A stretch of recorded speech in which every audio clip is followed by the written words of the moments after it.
warahmatullahi wabarakatuh. Ketemu lagi dengan saya.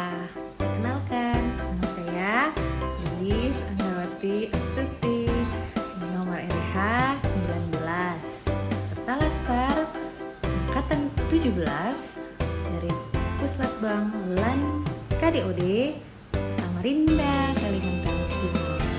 Selamat menyaksikan ya.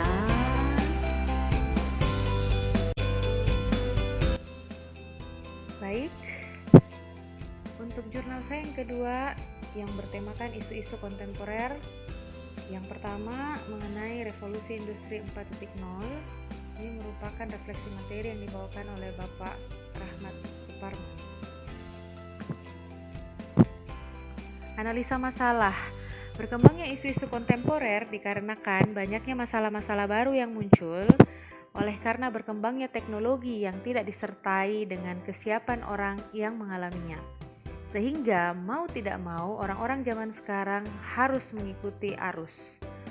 Begitu kompleksnya rantai yang melatar belakangi revolusi industri sehingga perubahan yang terjadi dari mulai pengembangan genetika, artificial intelligence, teknologi nano, robotik, bioteknologi mempengaruhi dan menjadi tantangan bagi perusahaan dan pemerintah saat ini. Dampaknya, contoh pada aplikasi Android yang semakin hari semakin berkembang, bukan hanya berdampak baik tetapi juga mempunyai dampak buruk, yaitu rata-rata masyarakat menjadi candu terhadap aplikasi Android tersebut.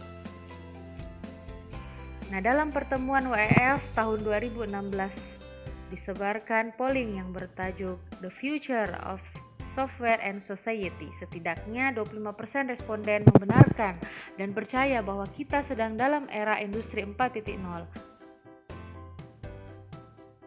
Kelebihannya adalah tidak hanya menjadikan produksi secara otomatis industri 4.0 ini, tetapi juga menghubungkan berbagai sektor produksi secara bersamaan dengan operasi dunia maya yang dibuat bersambung secara online melalui internet.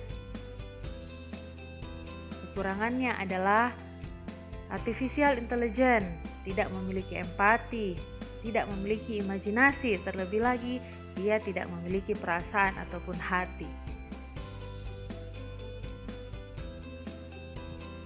Oleh karenanya, industri 4.0 ini akan menambah beban setiap negara untuk mengatasi masalah peningkatan kompetensi tenaga kerja, pengangguran yang naik, dan adanya gap kesejahteraan. Semua akan membuat tekanan di pasar kian kuat. Tanpa industri 4.0, banyak negara yang mengalami pengangguran. Bagi tenaga kerja, keadaan industri 4.0 ini memberikan dampak yang signifikan.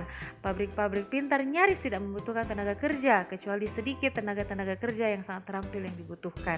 Oleh karena itu, akan banyak tenaga kerja yang diprediksi akan mengalami pemutusan hubungan kerja. Hubungan revolusi industri saat ini bukan dimaknai sebagai persaingan antara manusia dan mesin, namun lebih sebagai peluang untuk kerja sesungguhnya di mana teknologi ini bisa menjadi penghubung untuk memaksimalkan potensi yang dimiliki oleh manusia. Kesimpulan, isu-isu kontemporer merupakan suatu pokok persoalan yang terjadi pada masa sekarang atau menjadi trending topik pada saat ini yang menjadi solusi penyelesaiannya harus sesuai dengan masa sekarang, yaitu masa modern. Ada baiknya jika SDM saat ini dipersiapkan untuk dapat menghadapi revolusi 4.0. Isu sendiri memiliki arti masalah yang dikedepankan atau topik yang sedang hangat diperbincangkan, beritanya menjadi hilir yang tidak asing. Sedangkan kontemporer itu sendiri memiliki arti kekinian sesuai yang terjadi pada masa sekarang. Baik, kita masuk ke isu-isu kontemporer yang kedua dengan judul Upaya ASN dalam program P4GN yang dibawakan oleh Ibu Risma Silalahi. Saya akan merefleksikan materi yang telah dibawakan. Analisa masalah. Nafsa seperti kita ketahui merupakan singkatan dari narkotika, psikotropika, dan zat adiktif. Penyalahgunaan nafsa tidak saja berbahaya dan merugikan keluarga, tetapi menimbulkan dampak sosial yang sangat luas. Program pencegahan, pemberantasan penyalahgunaan dan peredaran gelap narkoba atau P4GN perlu dilakukan dengan berfokus pada kegiatan pencegahan sebagai upaya menjadikan para tenaga kerja memiliki pola pikir, sikap dan terampil menolak penyalahgunaan dan pengedaran gelap narkoba.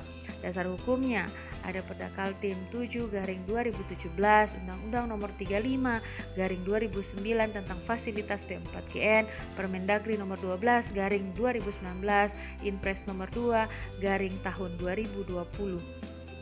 Solusi untuk memberantaskan pengedaran narkoba diperlukan adanya kampanye di berbagai bidang, yaitu bidang pencegahan, bidang pemberantasan, bidang rehabilitasi, dan bidang litbang.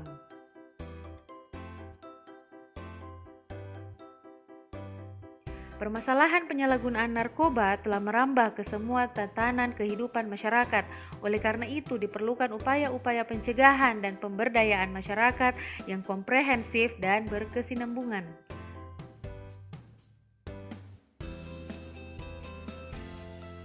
Dalam hal ini, para penggiat anti narkoba sebagai agen P4GN diharapkan dapat berpartisipasi aktif. Salah satunya adalah apabila terdapat di lingkungan yang terindikasi penyalahgunaan narkoba agar segera melaporkan ke IPWL.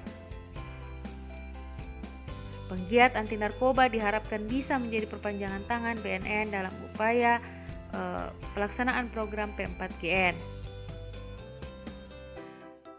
Dan merupakan salah satu bentuk implementasi dari Inpres nomor 6 tahun 2018. Pengguna yang paling banyak tipenya adalah pengguna coba-coba.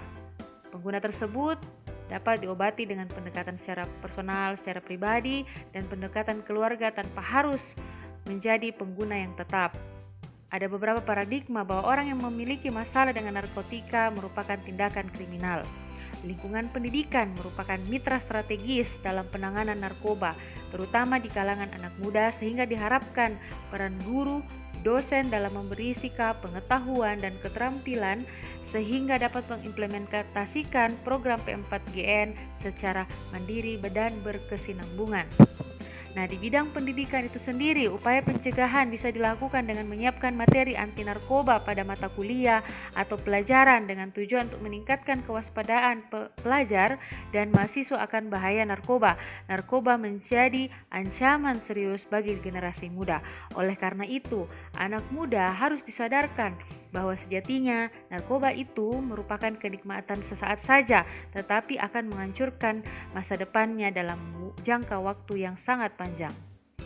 Dalam hal ini, aset-aset jaringan narkoba maupun barang bukti harus dimusnahkan. Kesimpulan dari materi ini adalah program yang dijalankan BNN harus didukung oleh semua lini, termasuk kementerian, lembaga, dan masyarakat Indonesia, sebab ancaman narkotika harus dilawan secara bersama-sama karena merupakan beban masyarakat Indonesia. Masuk ke isu-isu kontemporer yang ketiga mengenai analisis isu-isu kontemporer, dalam hal ini keterkaitannya dengan anti terorisme yang telah dibawakan oleh Bapak di Kapolres Samarinda. Baik, masalah Indonesia hingga saat ini dinilai masih salah kaprah dalam memaknai dan mengartikan secara harfiah terkait radikalisme dan teroris. Tidak jarang karena tidak paham masyarakat kemudian mengaitkan radikalisme dan terorisme ini menjadi suatu aliran. Secara empiris, masyarakat Indonesia masih rentan dan belum bisa memilah secara jelas nilai keagamaan yang benar dan yang disalahgunakan. Akhirnya membuka celah peningkatan kejahatan terorisme, sehingga perlu peranan seluruh elemen masyarakat melakukan kontra atau anti radikalisme. Radikalisme merupakan suatu ideologi, gagasan atau paham yang dimiliki individu atau kelompok dengan cara ingin melakukan perubahan pada sistem sosial dan politik menggunakan cara-cara kekerasan secara drastis dan singkat, bahkan bertentangan dengan sistem yang ada. Paham radikalisme sering dikaitkan dengan terorisme karena kelompok radikal dapat melakukan cara apapun agar keinginannya tercapai, termasuk meneror pihak yang tidak sepaham dengan mereka. Walaupun banyak yang mengaitkan radikalisme dengan agama tertentu, pada dasarnya radikalisme ini persoalan politik. Radikalisme merupakan suatu sikap yang mendambakan perubahan secara total dan bersifat revolusioner dengan menyukirbalikkan nilai-nilai yang ada secara drastis melalui kekerasan dan aksi-aksi yang sangat ekstrim. Ciri-ciri sikap dan paham radikal. Yang pertama, intoleran, tidak mau menghargai pendapat dan keyakinan orang lain, fanatik, selalu merasa benar sendiri dan menganggap orang lain salah dan eksklusif, serta revolusioner, yaitu cenderung menggunakan cara-cara kekerasan untuk mencapai tujuan. Solusi yang ada untuk pencegahan paham terorisme dan radikalisme tidak bisa dilakukan oleh BNPT saja, tetapi perlu peran masyarakat yang dibutuhkan untuk menangkal paham-paham yang dapat menghancurkan ideologi bangsa dan negara. Pendidikan menjadi kunci utama untuk mencegah radikalisme secara dini.